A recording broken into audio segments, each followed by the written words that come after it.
Tons on the beat, bitch. Well, good morning, people. Good morning, all of you all across the country. It's your boy, Uncle Fred, and my main man, TK. We coming to you once again Saturday morning. What better thing to be doing than sitting, talking ball, talking sports, and especially today, NCAA Week 7. And so, how we doing today, TK? We good today?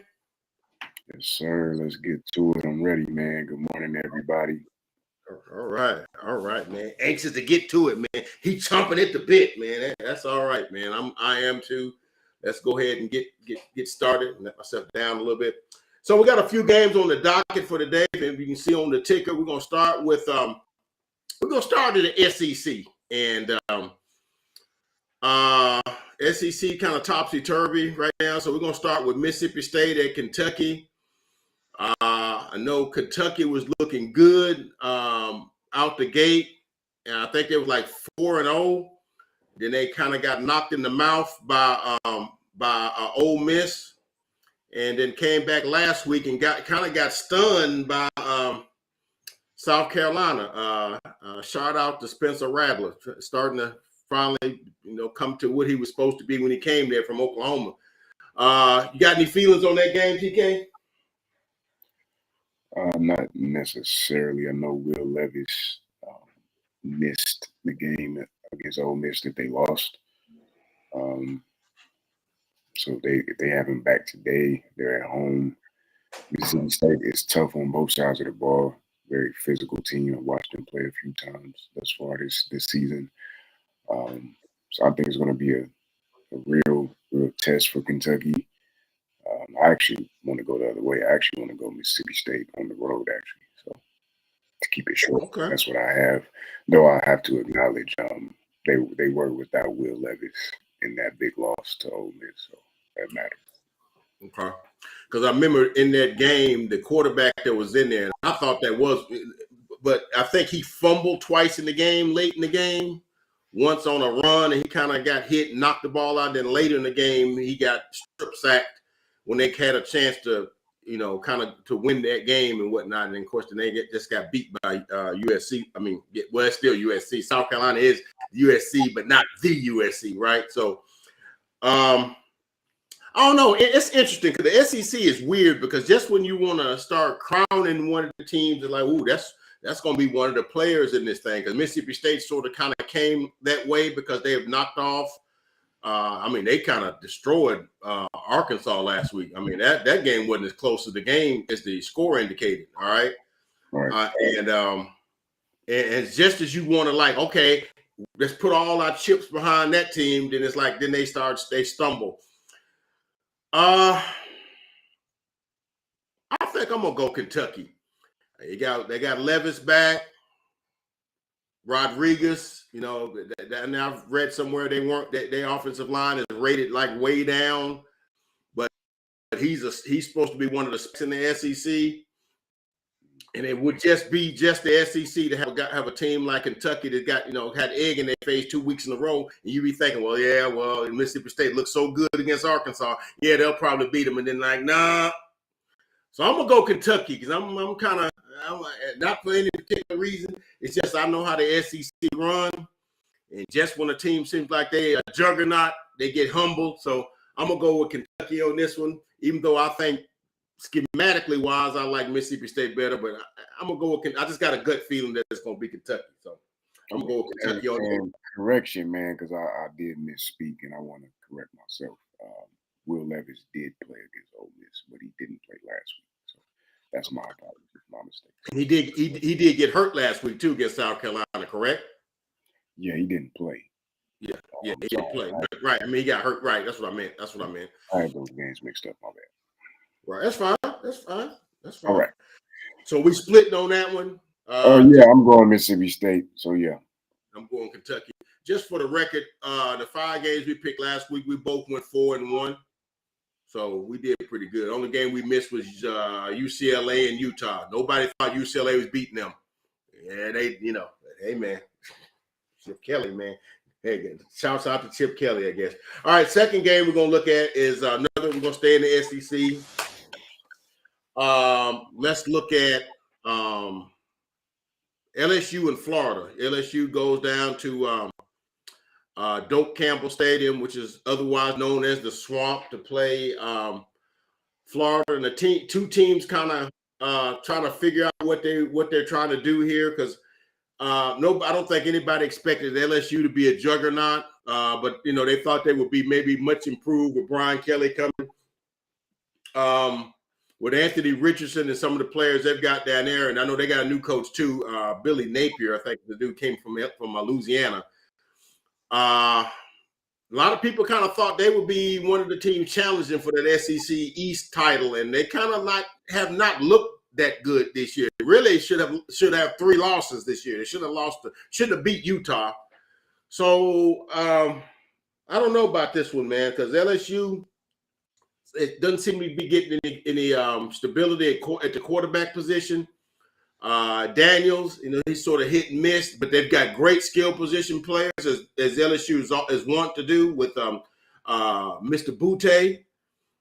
He wants to get along the lines with the other LSU special guys, going all the way back to, OBJ and Jamar Chase, Jefferson, and all those guys. And, they've got some guys in the NFL, and they've got almost like a wide receiver factory there. But if you ain't got a signal caller or a trigger puller to get them the ball, it's just like they're running in space. So sort of like but it's a thing whether or not Brian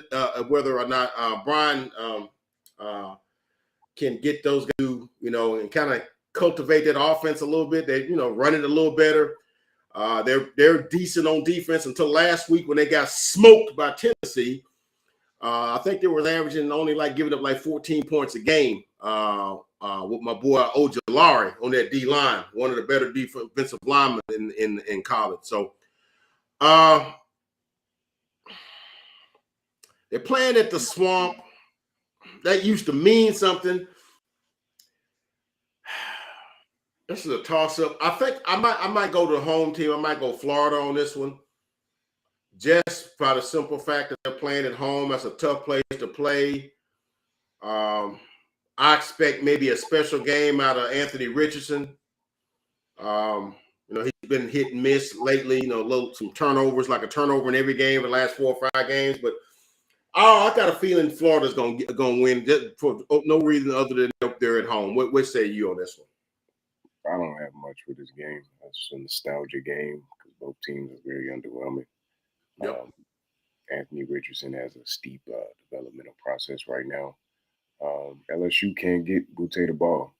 They can't create offense. So this isn't as exciting of a game as it may seem on paper in the preseason or generally over the historical context, to your point. So I don't really have much for it. Neither team is trending upwards right now. So it's really a pick 'em for me. I would say Anthony Richardson in Florida may find a way to get more points on the board because LSU really struggles with that with Daniels and seeing his progressions and stuff like that. So Florida at home.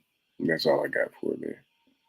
Florida at home, and to echo what you just said, it was a time when you saw LSU in Florida. That's like a game to really get. Yeah, here we go. And they kind of both of them, I think, are 4-2, and they got a chance to get bowl eligibility today. So, I mean, that's something to look forward to. So, hey, man. Thank God for little baby steps, right? Small victories.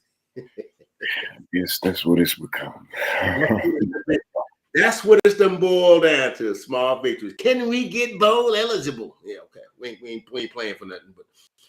All right, so we're gonna step out of the SEC, even though I think that's the best conference, but there's some other good football play in other parts of the country too. So let's look at probably the second. I think it's really what I call 3 game of the days, and I saved them for our last 3 picks here. So my first game of the day is gonna be Michigan at it's Penn State at Michigan. I got my things backwards. Both of them are undefeated. I think Penn State's 5-0. I think Michigan might be 6-0, if I'm not mistaken. Both teams coming in, and this game is going to kind of determine whether or not, are we going to be playing for Big Ten, championship games, or what are we going to be doing here? So, Michigan's coming in, strong run game. A good quarterback play. They're kind of athletic at quarterback. I know they had my man McNamara last year, and I thought he left something to be desired in terms of when the pocket would break down, he would kind of like collapse. But my boy McCarthy is adding a little bit of athleticism to the quarterback position, and how Michigan wants to play, and then a lot of the little play action and like the rollouts and that sort of stuff. And then when it's not open, he can take off and run for some yards. Michigan's got a strong defense as well. Never been real. I always thought that they never played as well as they should play under. And I know Harbaugh is a good coach, but I never always thought that he got the best out of their players. And I know last year when they played Penn State, Clifton, I think Clifton was running for his life, but they had David Ojabo and Aiden Hutchinson then. So they don't have them dudes now. So Penn State's just fundamentally sound, man. I don't know. I like James Franklin and the way they play. I just think they're gonna find a way to get it done. I'm gonna go Penn State. I think most of the conventional pickers are picking Michigan because they think Michigan's kind of morphing off of what they did last year, going to the Big Ten championship game and winning that and getting into the Final Four. They kind of riding that wave, and they're undefeated this year. But I don't know. Somehow I think Penn State's kind of getting better each week, and I just think Penn State's going to get this one. What say you? I have to lean on your intel on this particular game, so I don't have much to offer as far as contextual perspective. I am slightly familiar with what Michigan's doing this year. When in doubt, pick the home team. That's what I'm going for. Okay. All right. Home team, and a lot of times the home team usually is about 75%. You go with the home team. Like I said, sometimes unless you got a gut feeling, you seeing something with one of the other teams that kind of pricks your interest in that. And like I said, it's nothing really Penn State has done. I've seen them barely get by Purdue, and I think that may be the only winning team they played this year. But that was early in the season. But James Franklin seems to have his guys ready to play. They always seem to be fundamentally sound. They always seem that their defense is always sound. And hey, my boy Parsons says, man, my line's gonna roll this week. So I got to go with my Cowboys player. I got to go with him. He likes Litany lines. He a Nittany line. I got to go with Penn State. So there it is. Sorry, man. I got to roll that way. All right. I'll probably be wrong, but I got a gut feeling on that one. All right. Right. So, two good games we got left, and we left the best for last. We got USC traveling to number 20 Utah to play the Utah Utes. This game has been much anticipated, has some of the luster kind of knocked off of it because Utah took it on the chin last week. That kind of takes a little bit of the, could Utah have been looking ahead to USC, and it kind of prompted them to maybe play a little under their levels because or we may just have to take our hats off to Chip Kelly and what UCLA is doing down there because they're 6-0, and I think they're ranked in the top 10 also. So, I think it's a mixture of both, actually. Yeah, I guess. Really, I mean, had they been undefeated, had they only had that one loss to Florida, I probably would have been leaning towards USC in this one because I was thinking, but I just can't see Utah losing 2 games in a row. This is going to be USC's first big test against a team that's got, Pac-12 aspirations. Of course, they got 2 losses now, so I don't know. One Pac-12 loss, no. An additional loss to kind of put them in jeopardy of not being able to challenge for the Pac-12. USC been cruising. I'm almost tempted to go USC on this one because they got talent out the wazoo. I just got a feeling Utah gonna get them. I know you said when in doubt, go with the home team, but I know the talent gap is kind of somewhat steep. I'm gonna go with the Utes on this one, but I wouldn't be surprised if USC comes in and just handles them. But I'm gonna go with Utah on this one. No other reason they're playing at home, and then they got egg on their face last week, and maybe they'll be a little more focused this week, and maybe this is the game they was looking for when they played UCLA. Who knows, man? What say you? Yeah, I mean, well, this is definitely one of the games of the week. This one and the next one coming up. I think USC is going to get Utah's best shot. Utah has 2 losses on the board. They're playing for their season today, so they're at home. They're very physical on both sides. I expect them to try and punch USC in the mouth and make USC compete for the first time this season. So they're to that point, Utah's going to give USC their best shot. They're going to go for the gut punch early. I think it will be very aggressive.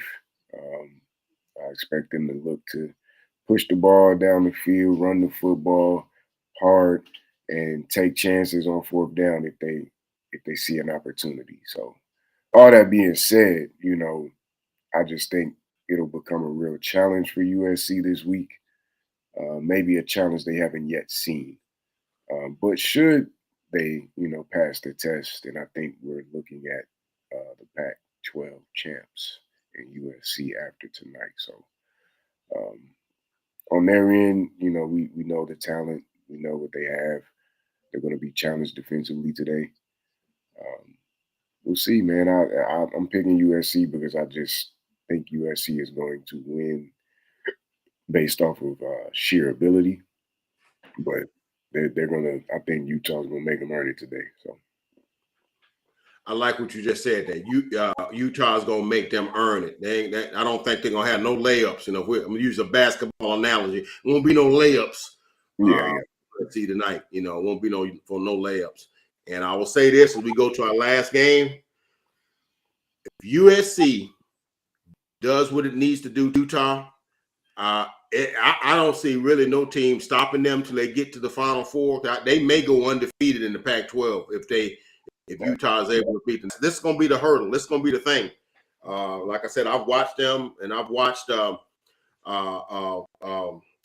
what's the quarterback's name? His name slaps Williams, Caleb Williams. I've seen him just become a monster, man. He was a monster in Oklahoma, but I've seen him in this offense that it was the same offense, but having the weapons that he has, and the system and the creativity and the stuff that you've got access to at USC, I just seen him flourish. You got a lot to work with, so that always work with, so that always helps. And playing in Los Angeles don't hurt. It definitely don't hurt. It just don't hurt. But I'm gonna go with Utah. But like I said, if USC gets them this week, man, I don't see nobody stopping them unless they just get caught sleepwalking, which can happen in the Pac-12. I done seen it happen. A Washington or somebody will slip in and get them when they catch them with their pants down. I done seen that happen before too. Or back in the day, because to your point, their talent gap is pretty significant most Saturdays. I just think if they win today, then it does kind of set up a showdown. I'm sure LA County will love UCLA, USC, and it really matters. I think that'll be fun for them over there on the left coast. But yeah, man. And now be pointing to that UCLA USC game, right? Late in the season. Hopefully, if they both be undefeated, that would be a blockbuster, right? Yeah. All right, let's go to the last game. The last, but certainly not least, the biggest of the games, in my opinion, but maybe not in so other. I guess I got a cultural bias. You see the garb I'm wearing. You see what's behind me on the wall and whatnot. Everybody know which way my bread is sliced, and everybody knows all them scenarios and cliches. Everybody knows. So we got the University of Alabama traveling to Neyland to play the I called it months ago, the Tennessee Volunteers. I called it months ago. Folks is on the bandwagon late. And I was like, man, I've been talking about hitting Hooker since the second game of the season. I saw him against Ball State, but I mean, it's nobody.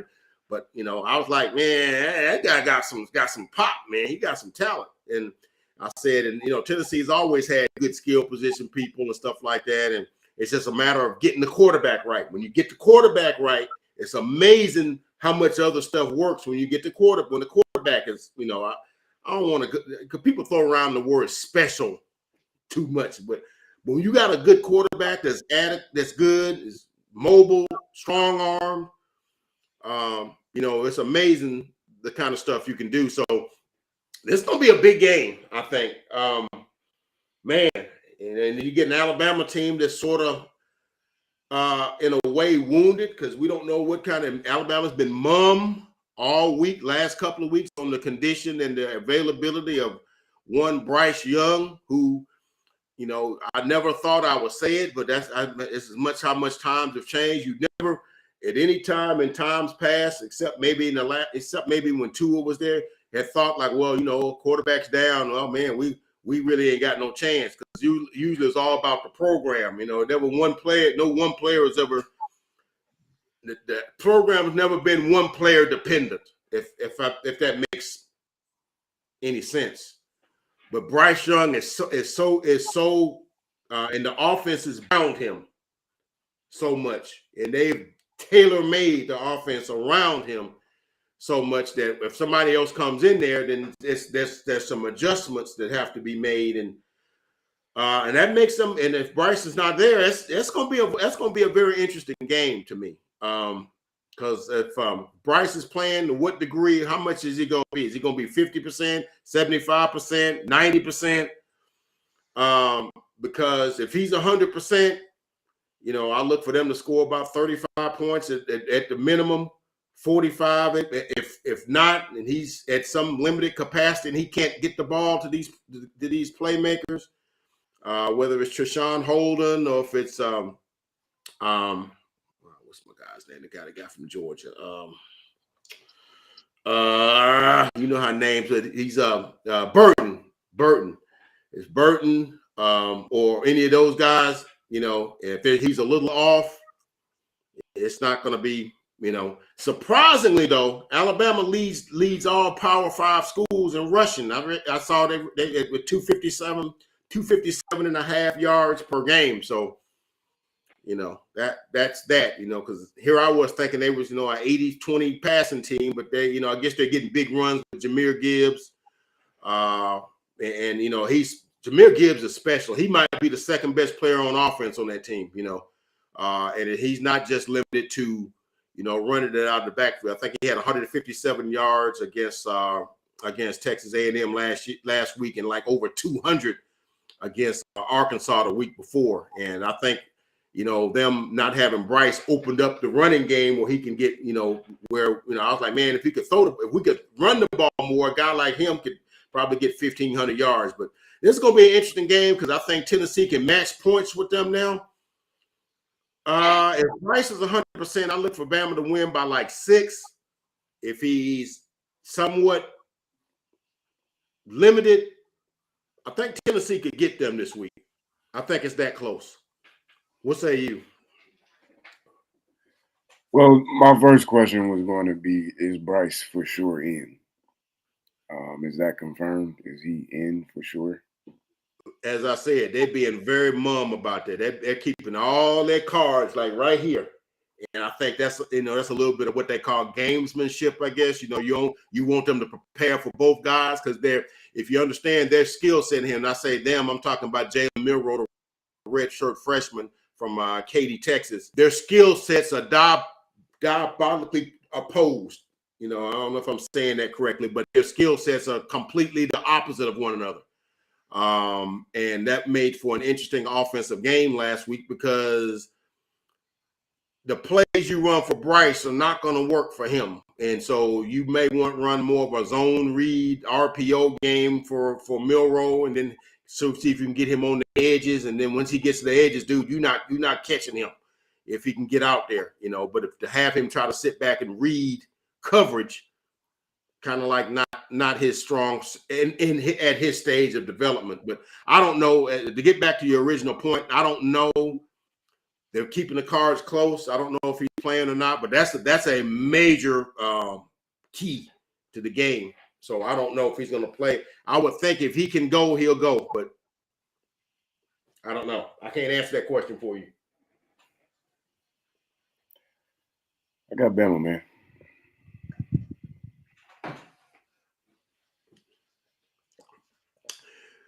TK, I wish it was just that simple. I know you just buttoned it up in one little thing. I got Bama. Yeah, normally I would just roll with that. I think this one got a lot of loose ends, a lot of loose threads that you got to kind of get, you ever get one of them buttons that the threads all okay. It's like one of them kind of games, a lot of loose ends, because it's a matter of even if you roll with Milroe, Tennessee's rush defense, I think, is 11th in the country. I think I read that in my game prep. But have they faced backs and offensive lines like Bama's? So that's you got to kind of weigh your rankings versus your opponents and stuff like that. So I don't know. So even if they go with Milroe, would Alabama be able to run it down their throat? Because that's what they would be, that would be the gist of their offense. So I'm gonna go Bama, but whoa, if Bryce don't play, man, all bets is off, man. I will not be held responsible for this pick if Bryce don't play, because I think it's a different animal altogether. The offense looks, dare I say, a little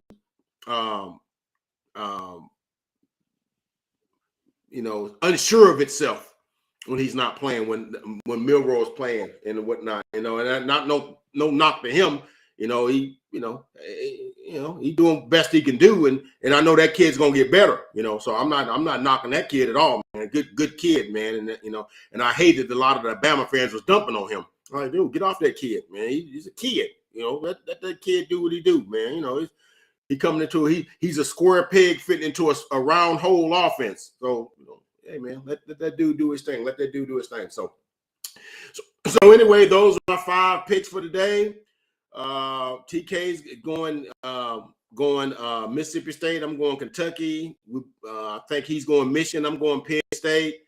He's going USC. I'm going Utah. I think we're both going Florida. And then I think we're both going Bama, but I'm straddling the fence on the Bama one. And Bama fans don't come at me sideways. I got to call what I see. I can't pom-pom. I got to call what I see. Uncle Fred call what he see. I don't get on the bandwagon and shake pom-poms. I don't do that. So, but that's all we got today. Any parting words, TK? No, man. Happy football Saturday to everybody as usual. Enjoy.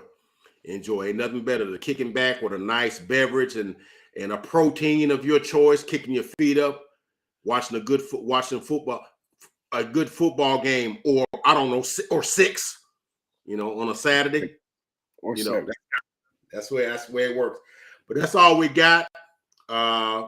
Signing off. Please like, comment, and subscribe. If you watch this video, if you like our content, please like it. I liken it to if you watch it, I hear people all the time. I watched y'all videos. Did you like? Because I ain't see, but a few like.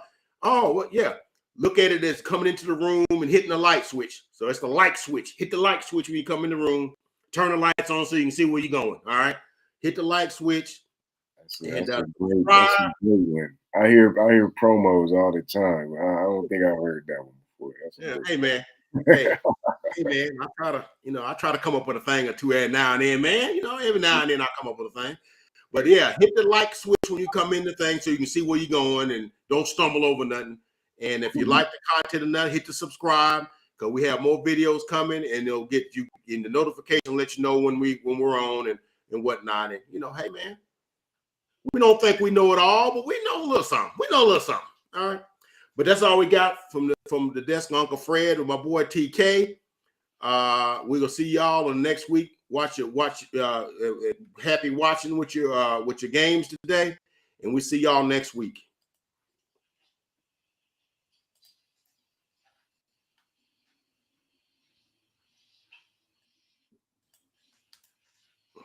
We'll do the things.